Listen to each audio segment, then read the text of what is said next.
मंजिल यूं ही नहीं मिलती राही को, जुनून सा दिल में जगाना पड़ता है।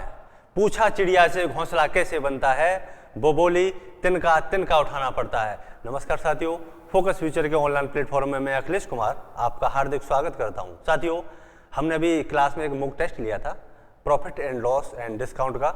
आज हम उसके कुछ क्वेश्चन सॉल्व करेंगे, तो जरा देखते हैं क्वेश्चनों की तरफ। देखिए पहला क्वेश्चन क्या है, पहले क्वेश्चन के बारे में बात करते हैं। देखिए पहला क्वेश्चन है भाई, मैंने एक चित्र 225 रुपए में खरीदा, 225 रुपए में एक चित्र खरीदा और उसकी सज्जा में 15 रुपए खर्च करके मैंने उसे 300 रुपए में बेच दिया। तो देखो सबसे पहले हमें क्या देखना होता है इसमें कि इसका क्रय मूल्य क्या है। क्रय मूल्य सीपी होता है। क्रय मूल्य कितना है 25, 225 रुपए, 225 रुपीज, ये इसका क्रय मूल्य है। और इसके हमने सजावट में और चीजों में हमने इसको 15 रुपए अलग से खर्च कर दिए। इसमें 15 रुपए अलग से खर्च करने के बाद अब हमारा जो नया क्रय मूल्य होगा, हमारा नया जो क्रय मूल्य होगा साथियों, वो क्या होगा 5 और 5 10, 2 और 1 3 और 1 कैरी का 4 और 2। क्रय मूल्य 240 रुपए है।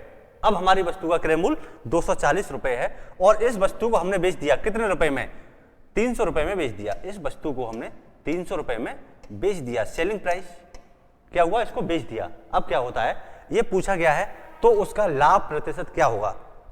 एक बात बताइए भाई साहब, आप किसी वस्तु को मान लो 240 रुपए में खरीदते हो और 300 रुपए में उसको बेचते हो, तो कुछ लाभ हुआ होगा, कुछ लाभ हुआ। लाभ कितने रुपए का हुआ, 300 में से 240 घटाओ, विक्रय मूल्य में से क्रय मूल्य को आप माइनस कीजिए, आप प्रॉफिट निकल के आएगा। तो 300 रुपए में से 240 घटाओगे तो ये कितना निकल के आया, 60 रुपए।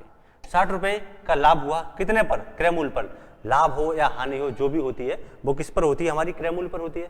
तो क्रय मूल्य कितना था, 240 रुपए इसका क्रय मूल्य था। और प्रतिशत पूछा है तो इंटू 100, ये हो जाएगा हमारा प्रतिशत। तो देखिए 0 से 0 काटो, 6 से काटो, 6 चौक 24 और 4 से काटो 100 को 25 बार। ये कितने परसेंट का प्रॉफिट है भाई साहब, 25% का प्रॉफिट है। प्रॉफिट कितने परसेंट का है, 25% का क्या है ये प्रॉफिट। देखिए कोई ऑप्शन इसमें है डी, ऑप्शन डी इसका बिल्कुल सही आंसर है। आगे देखिए अगला क्वेश्चन, इसी प्रकार नेक्स्ट क्वेश्चन के बारे में बात करते हैं। देखिए जरा कुछ नहीं भी, देखिए अगला क्वेश्चन देखते हैं। क्वेश्चन नंबर 2, क्वेश्चन नंबर 2 है कि राम ने एक प्लॉट 96,000 रुपए में खरीदा। उसने उसका 2/5 भाग 6% की हानि पर बेच दिया। अब वह शेष भाग को कुल लाभ 10% कमाना चाहता है। अब वह शेष भाग बेचकर कुल लाभ 10% कमाना चाहता है, तो बचे हुए भाग को कितने प्रतिशत के लाभ पर बेचेगा। तो देखिए कुछ बहुत सिंपल क्वेश्चन है। बच्चे कह रहे थे इसमें बहुत लेंथी क्वेश्चन है सर, ये वो है, ऐसे नहीं। मैंने ये इस टाइप के काफी क्वेश्चन क्लास में कराए हुए हैं। जरा एक बार नोट्स खोलकर आप देखिए कि जब मान लो कोई भी वस्तु है उसका 2/5 भाग, 2/5 भाग। अब देखो 2/5 भाग है, ये होती है टोटल वैल्यू। इसको मान लो ये टोटल वैल्यू है, 5 टोटल वैल्यू है, उसमें से 2 भाग को हमने बेचा किस पर, 6% की हानि पर। क्या हुआ, 6% की हानि, मान लो माइनस 6% की हानि पर बेचा। तो इस वस्तु को हमने कितने रुपए में बेचा होगा, 6 दूनी 12 रुपए के नुकसान पर। पहले हमने 5 वस्तु में से जो 2 वस्तु बेची उस पर हमें 12 रुपए का हानि हो गई, 12 रुपए की हानि हो गई। टोटल वस्तु हमारे पास 5 थी, 2 वस्तु हमने उसमें से बेच दी। अभी हमारे पास बाकी कितनी वस्तु बची हुई हैं, देखिए बाकी अभी हमारे पास 3 वस्तु बची हुई हैं। इसको कितने प्रतिशत के लाभ पर बेचा जाए कि भाई साहब टोटल पर, टोटल कितना था 5, टोटल पर टोटल 5 वस्तु थी, इस पर 10% का क्या हो, लाभ हो, 10% का लाभ हो। तो देखिए 10 पंजे 50, 10 पंजे 50%, कोई दिक्कत नहीं। अब बात यह है टोटल वस्तु पर हमें 50% का लाभ कमाना है, टोटल वस्तु पर 50% का लाभ, और 12% हम पहले ही उसको माइनस कर चुके हैं, घाटा खा चुके हैं। तो अब जो वस्तु कितनी बची हैं, 5 में से 2 वस्तु हम बेच चुके, अभी हमारे पास 3 वस्तुएं शेष बची हुई हैं। तो 50 रुपए तो हमें कौन से चाहिए भाई साहब, टोटल जो लाभ 10% कमाना है टोटल वस्तु पर वो चाहिए, और 12 रुपए का जो हमें हानि पहले हो चुकी वो भी इसी में पूरी करनी है। तो 12 रुपए की हानि वो पूरी करेंगे। तो ये टोटल कितने रुपए में बेचना पड़ेगा भाई साहब, हमें 62 रुपए में बेचना पड़ेगा। अब 62 रुपए में कितनी वस्तु बेचनी पड़ेगी भाई साहब, 5 टोटल वस्तु थी, 2 बेच चुके, शेष कितनी बची हमारे पास, 3 वस्तु शेष बची हैं। तो 3 वस्तु बेचनी है हमें तो कितना परसेंट हो गया जरा ये देखो, 20 दिए 60 और 2 सही कितना हो गया 3%। ये इसका बिल्कुल सही आंसर होगा, 20 सही 2/3%। 20 सही 2/3%, आंसर नंबर बी एकदम राइट आंसर है। आगे देखिए अगला क्वेश्चन, देखो नेक्स्ट क्वेश्चन के बारे में बात करते हैं। क्वेश्चन नंबर 3, क्वेश्चन नंबर 3 कह रहा है कि किसी वस्तु का क्रय मूल्य, किसी वस्तु का क्रय मूल्य, किसी वस्तु का क्रय मूल्य का 60% उसके विक्रय मूल्य के 50% के बराबर है। एक वस्तु है उसका क्रय मूल्य, किसी वस्तु का क्रय मूल्य कितना है, किसी वस्तु का क्रय मूल्य का 60%, इसका कितना है ये 60%, विक्रय मूल्य के 50% के बराबर है। विक्रय मूल्य के मान लो ये 50% के बराबर है, ये किसके बराबर है 50% के बराबर है। हम ऐसे रेशियो बनाते हैं, ऐसे बहुत सारे क्वेश्चन कराए थे, ये 100 से 100 काट दो, ये 0 से 0 काट दो, तो CP SP एक तरफ कर लो, संख्या एक तरफ कर लो, तो ये CP अपॉन SP क्रय मूल्य बट्टे विक्रय मूल्य बराबर कितना हो जाएगा 5/6, 5/6। अब देखिए मान लो क्रय मूल्य वस्तु का 5 रुपए है और विक्रय मूल्य कितना है 6 रुपए है। हमने कोई वस्तु 5 रुपए में खरीदी और 6 रुपए में उसको बेच दिया, तो देखिए कितने रुपए का लाभ हुआ, हमें 1 रुपए का लाभ होता है कितने पर 5 रुपए पर, इंटू 100, ये परसेंट हो गया भाई साहब। तो 5 से काटो, 5 दूनी 10, 5 दूनी 10, ये कितने परसेंट का लाभ है, ये 20% का लाभ होता है। कोई ऑप्शन है इसमें देखो 20% का लाभ होता है, ऑप्शन नंबर सी एकदम राइट आंसर है, 20% का प्रॉफिट है। इसी प्रकार क्वेश्चन नंबर अगला देखा जाए, क्वेश्चन नंबर 4 कह रहा है कि किसी वस्तु के लागत मूल्य पर, देखिए अगला क्वेश्चन है कि किसी वस्तु के लागत मूल्य पर 20% का लाभ होता है। भाई साहब बड़ा सिंपल सा क्वेश्चन है, इसमें बच्चे कह रहे थे कि सर पता नहीं कैसा क्वेश्चन है ये। किसी वस्तु के लागत मूल्य पर, क्रय मूल्य पर 20% का लाभ हुआ, मान लो क्रय मूल्य है 20% को CP, 20% को हम क्या लिख सकते हैं, 20% को 20 पंजे 100 मतलब 1/5, 1/5 लिख सकते हैं, कोई बात नहीं है। क्रय मूल्य पर लाभ हुआ, वस्तु के लागत मूल्य या क्रय मूल्य एक ही बात है, क्रय मूल्य पर 20% का लाभ होता है, तो बिक्री मूल्य पर लाभ प्रतिशत बताइए।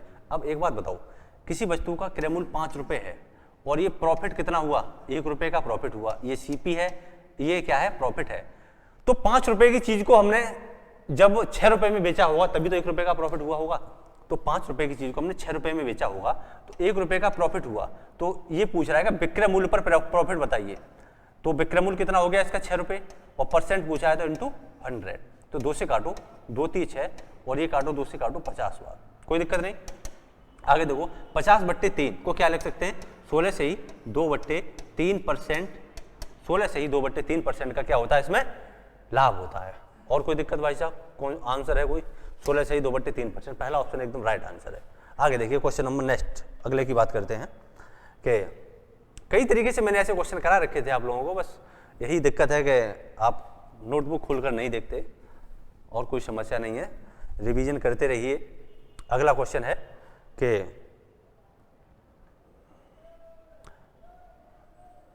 एक वस्तु को 170 रुपए में बेचने पर एक दुकानदार को 15% की हानि होती है, 15% की हानि होती है। ये क्या है, 170 रुपए में बेचा।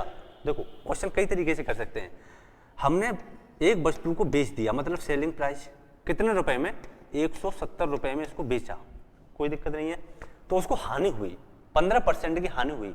भाई साहब 15% की हानि हुई तो लॉस हो गया कितने का, 15% का, 15%, इसको हम लिख सकते हैं 15/100, काटो जरा इसको, 5 दिए 15 और 5 से काटो उसको 20 बार।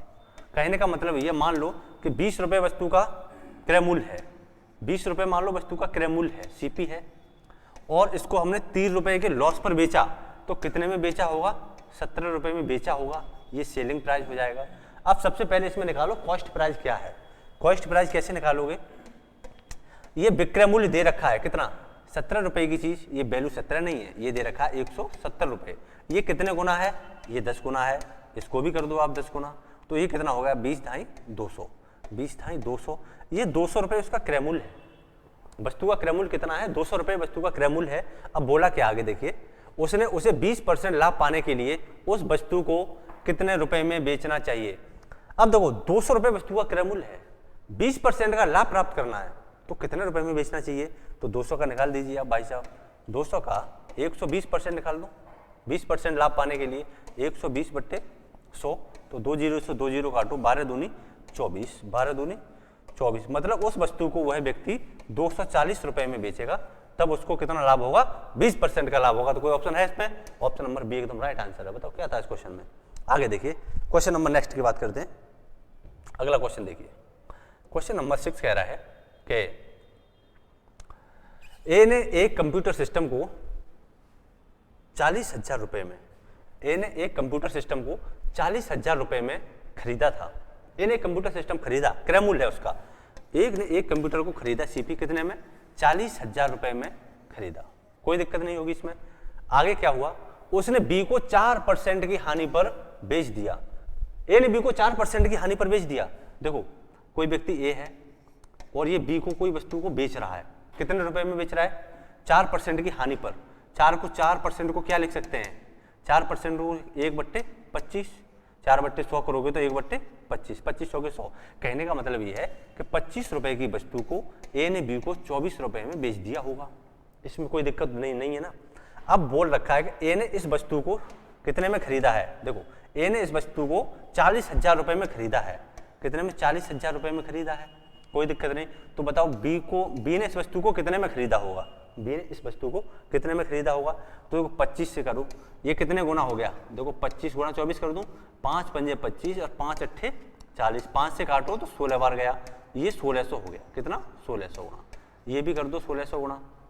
अब देखो 16 से काटो, 16 1 16 दूनी 32, 16 3 48, चौके 64 का 4, 2 जीरो ऑलरेडी है, हाँ से 6, 16 दूनी 32 और 6, 32 और 6 हो गया ये 38। कहने का मतलब ये है कि बी ने इस वस्तु को 38,400 रुपए में खरीदा होगा। बी ने इस वस्तु को 38,400 रुपए में खरीदा होगा। आगे देखिए क्या कह रहा है, 4% की हानि पर बेच दिया। यदि बी ने वह वस्तु 40,320 रुपए में सी को बेचा, 40,320 रुपए में सी को बेच दिया, तो बी का लाभ प्रतिशत बताइए। तो बी का लाभ प्रतिशत बताइए। तो देखो अब क्या किया, बी ने उस वस्तु को बेच दिया। बी ने खरीदा कितना था? अब यहां से क्वेश्चन देखो, बी ने इस वस्तु को कितने रुपए में खरीदा था? मान लो 38,400 रुपए में खरीदा, 38,400 रुपए में खरीदा, और बी ने सी के लिए इस वस्तु को बेच दिया। बी ने इस वस्तु को सी के लिए बेचा कितने रुपए में? 40,320 रुपए में इसको बेच दिया। 320 रुपए में इसको बेच दिया। तो इसको देखो कितना लाभ हुआ होगा, कितने रुपए का लाभ हुआ होगा, जरा करो उसको निकालो। यहाँ देखते हैं 40,320 और 38,400, कोई दिक्कत नहीं है। ये देखो 0, ये 2, 13 में से 4 गया 9 और 1, 1920 रुपए का लाभ हुआ। ये लाभ हुआ 1920 रुपए का। किस पर हुआ होगा? 38,400 रुपए पर लाभ हुआ होगा। इनटू परसेंटेज पूछा है, बट 100% हो जाएगा। ये 2 जीरो से 2 जीरो काट दो, कोई दिक्कत नहीं। 4 से काटूं, 4 9 36 और 4 6 24, 4 से काटो, 4 चौके 16 और 4 अट्ठे 32। अब देखो वैसे तो सीधा सीधा दिख रहा है 5% है, इसको 36 से काटोगे 48 तो 5 बार जाएगा। ये कितना हो गया? 5% का लाभ होगा। कितना होगा? 5% आंसर है।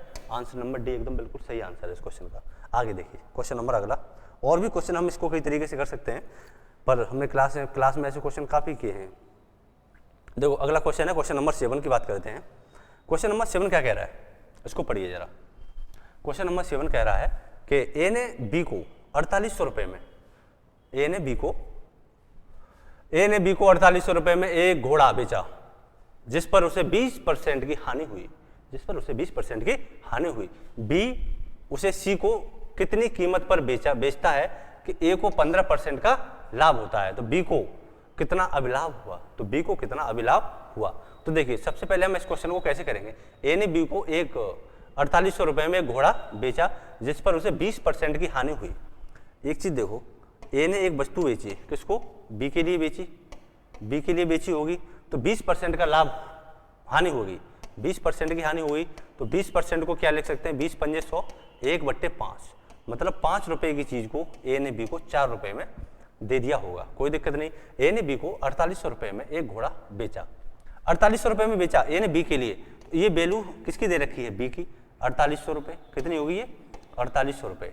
ये 4 की वैल्यू 4800, 12 गुना होगी, 12 चौक 48, ये 1200 गुना होगी, तो इसको भी 12 से गुना कर दो, तो 12 पंजे 60, 12 पंजे 60 मतलब 6,000 रुपये में इस वस्तु को ए ने खरीदा होगा। पहली चीज तो ये है, ए ने इस वस्तु को 6,000 रुपये में खरीदा होगा। अब कह रहा है कि बी उसे सी के लिए इतनी कीमत पर बेचता है। बी उसे सी के लिए, बी ने भी बेच दिया, किसके लिए? सी के लिए इतनी कीमत पर बेचता है, ए को 15% का लाभ हो, ए के लिए 15% का लाभ हो। अच्छा ये बताओ, ए ने इस वस्तु को कितने में खरीदा था? ए ने इस वस्तु को 6,000 रुपये में खरीदा था, कोई दिक्कत नहीं। इस पर ए के लिए 15% का लाभ कमाना है, तो 115 रुपये में इसको बेचना पड़ेगा। तो देखो 2 जीरो से 2 जीरो काट दो और जीरो, 6 पंजे 30, हासिल 3, 6 एकन 6 और 3 9 और 6 एकन 6, ये 6,900 रुपये में बेचना पड़ेगा। इस वस्तु को 6,900 रुपये में सी के लिए बेचना पड़ेगा। पहली चीज तो ये है। तो बी का अभिलाभ पूछा है, बी का अभिलाभ, तो 6,900 रुपये में से 4800 रुपये माइनस करो, 4800 रुपये माइनस करो तो कितना आया? 0 0 1 2, 2100 रुपये का बी के लिए अभिलाभ हुआ होगा। 2100 रुपये का बी के लिए क्या हुआ होगा इसमें? अभिलाभ। देखिए कोई ऑप्शन है इसमें? ऑप्शन नंबर डी एकदम राइट आंसर है इसका।